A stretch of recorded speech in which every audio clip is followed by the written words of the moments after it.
দেখবেন বন্ধুরা, আমাদের আশেপাশে কিছু চুলকানি পাবলিক থাকে, ঠিক আছে? তো সেই চুলকানি পাবলিকরা দুদিন পরে পরে তাদের গা চুলকে ওঠে অন্যকে দেখলে, ঠিক আছে? যখন চুলকে ওঠে তারা কি করবে বুঝে উঠতে পারে না।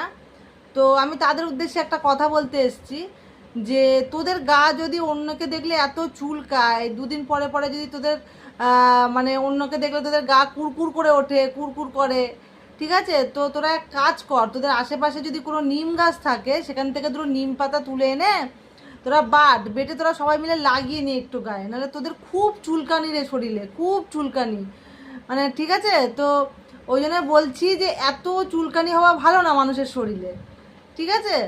আর যদি বলিস না তাতেও যদি নিম পাতা দিয়ে কমছে না, তাহলে আমাকে বলিস, আমি অনলাইনে একটা ইচগার্ড অর্ডার করে দেবো, ঠিক আছে? তো সেটা গায়ে লাগিয়ে নিস, দেখবি তোদের পিছনেও চুলকাবে না, সামনেও চুলকাবে না, কোনো জায়গায় চুলকাবে না।